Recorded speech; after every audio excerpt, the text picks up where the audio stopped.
Hey you guys, welcome back to my little pregnancy journal that I have going on here.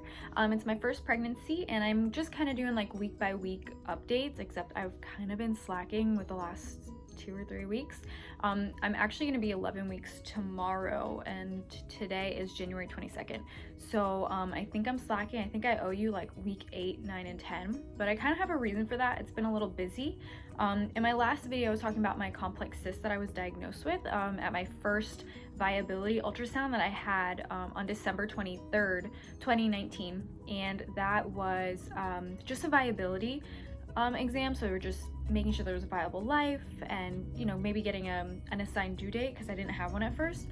So, you know, I did all of that and they ended up finding this complex cyst in my left ovary. It was 5.4 centimeters when she told me about it on January 3rd. Since that point,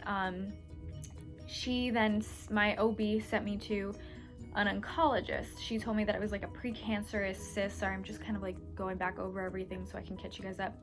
She ended up going over this cyst and telling me that it's a precancerous, possibly benign, possibly malignant cyst, and she sent me to an oncologist.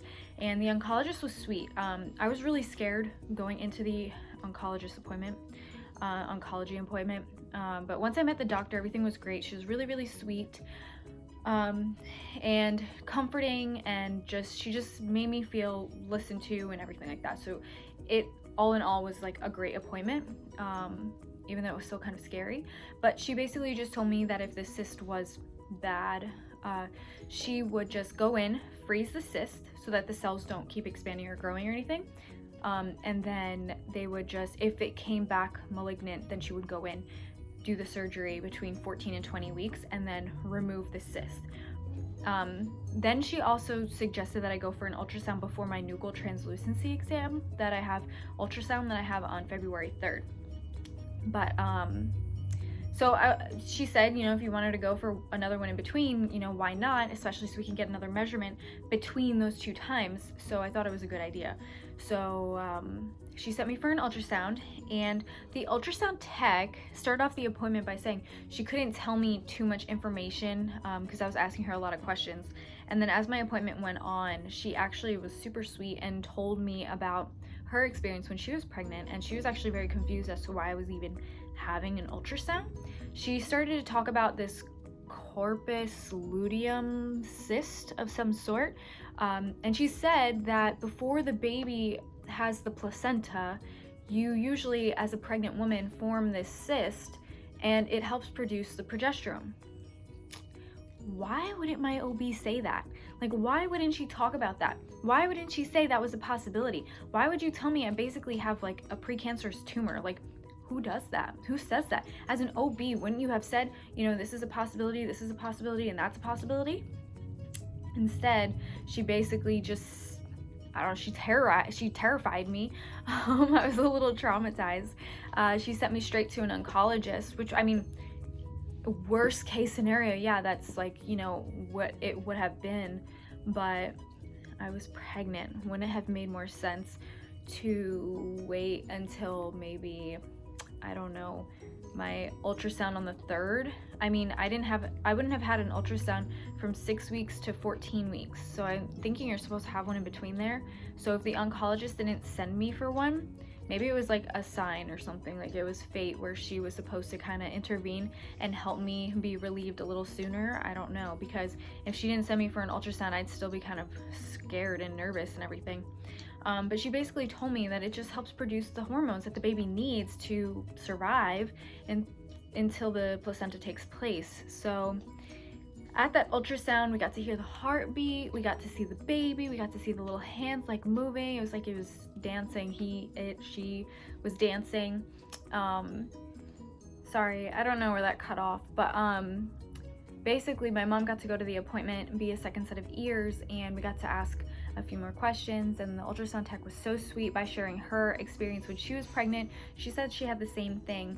She was just very confused as to why the OB would even send me to an oncologist and why neither one of them told me about this Corpus Luteum Cyst, sorry if I'm saying that wrong, regarding the progesterone. Like, I just wish that I would have known. I felt like I was set up for failure. I don't know if it was like the location was just trying to like, I don't even know. I don't know what they would have gotten out of it, because it's just upsetting that you put me through so much stress and emotion, and I don't know. I was trying to suppress it and ignore it for the sake of the baby and just being pregnant in general. But it was hard. It was a hard few weeks, but the oncologist called me yesterday on January 21st, and she said that the cyst, she confirmed that the cyst has shrunk to 2.5 centimeters, so it went down by like half. But she also confirmed that there was 2 cysts in there.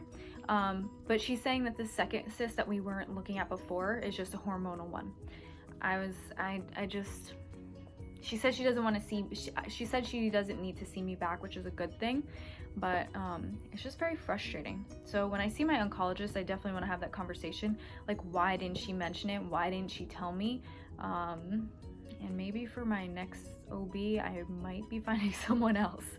But anyways, to catch you up on week 8, 9, and 10, I basically don't have any symptoms. I haven't had symptoms. I think I was bloated from day 1, and I told you I kind of just thought I ate too much turkey for Thanksgiving, because I mean, I must have conceived that week, and that was the first symptom, was being bloated and maybe having a sore chest, but I just thought it was premenstrual.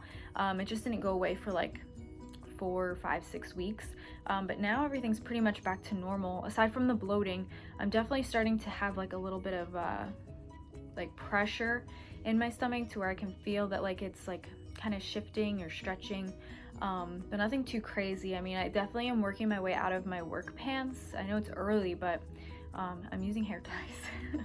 So I'm using hair ties to close them, but that's okay. I did buy a few pairs of stretchy pants from like Walmart to get me by, but and a few bigger sweaters so I can cover my unbuttoned pants that are being closed with hair ties, but it's fine. But aside from that, I don't have symptoms. I didn't experience morning sickness. I'm still not, and in fact, I think that phase is even ending for like this part of the trimester.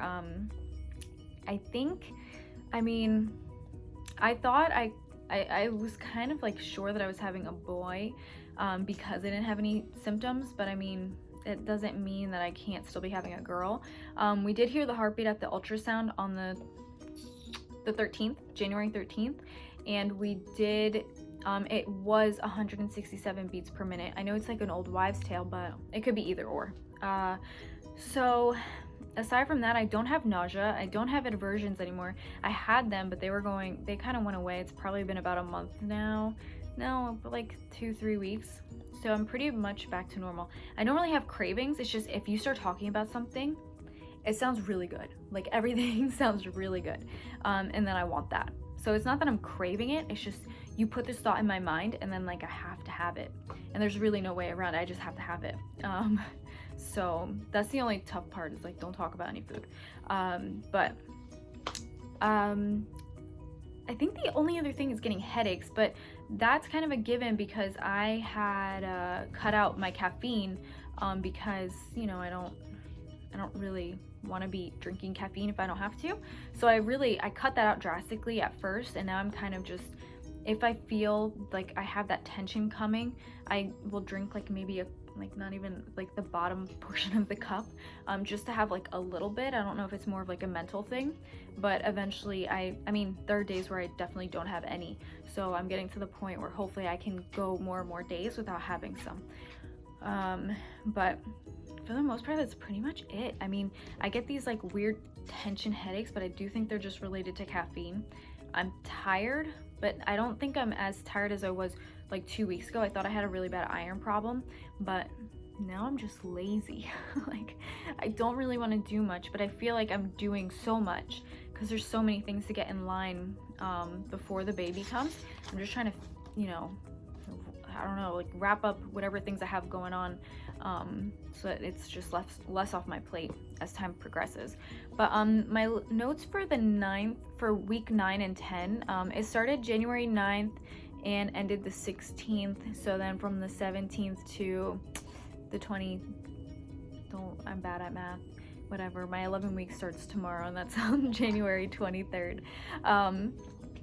So from yeah, the 22nd. So January 9th or the 22nd, I think, around that time. My new weeks start every Thursday. So basically week 9, I went to the gynecological oncologist. That's who they sent me to. I saw her on January 10th. She had me schedule the ultrasound on the 13th. They got me in right away, which was great. So that definitely has lifted a weight off of my back a lot sooner than I would have anticipated because everything happened so fast. So that was a blessing.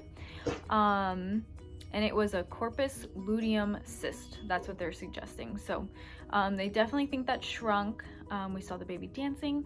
Headaches are definitely getting better than what they were last week. Like 8 and 9, those were intense headaches, like almost every single day. Now they're not so bad. The only thing I kind of want to talk about, I mean, for symptoms, if nobody else has any symptoms, like I feel completely normal. Like if you don't have symptoms, please share that because I don't understand. I mean, I know pregnancies are all different. I do hear rarely that people just don't experience anything, but aside from feeling bloated, I think I'm fine. Like I wouldn't think anything differently. I did kind of write down some of the things, like the old wives' tales, like the heart rate being 167. That would lead me to believe it's a girl. Headaches, definitely have headaches. I think headaches lean towards a boy. A glow, I'm feeling uglier and uglier by the day. Especially because as a blonde, you can't have your hair done, right? Or they don't suggest. I mean, online suggests that you do, but my doctor was straight up like, absolutely not. So I feel like my hair is getting wiry. I feel like just because I can't dye it, I just feel like not taken care of.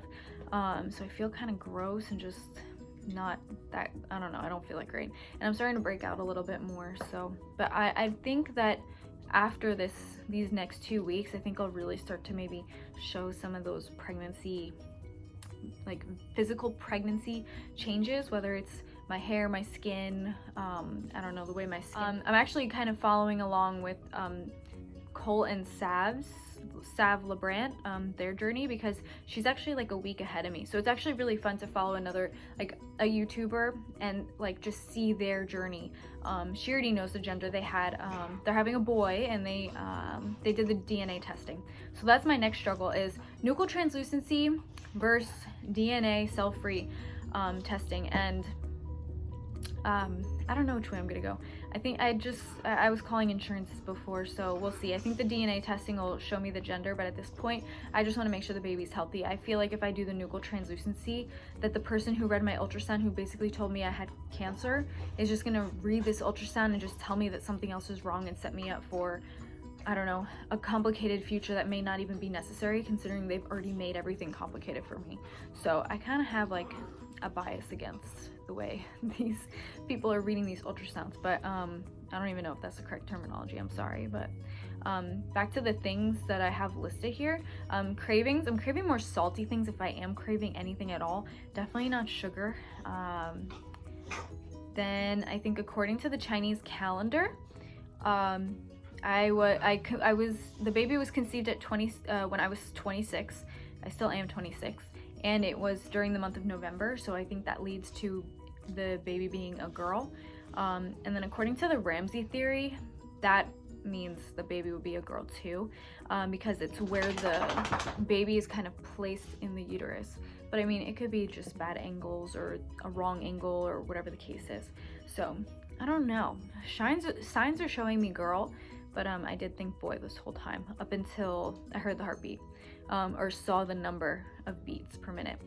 But yeah, so I don't really have symptoms, so I don't know what gender I'm going to end up being blessed with, but we'll see. The only other thing I want to point out before I go is this little pregnancy journal. I got this off of YouTube. I found it Amazon. Someone on YouTube, I forgot who it was, but she had mentioned that she had this little thing. It's called a pregnancy passport, and it's cute. It has like a breakdown of your weeks, and it's week by week, and it just has the size of the baby, how you're feeling, how you're sleeping, all the little details. So aside from my other books that I showed you in my previous videos, I'm also doing this little thing, and I really like this. So yeah, stay tuned, and hopefully I do week 11 sooner. I promise I will do week I mean 11 a little bit sooner. But thanks for tuning in. Thanks for following my journey if you are. And yeah, so see you later.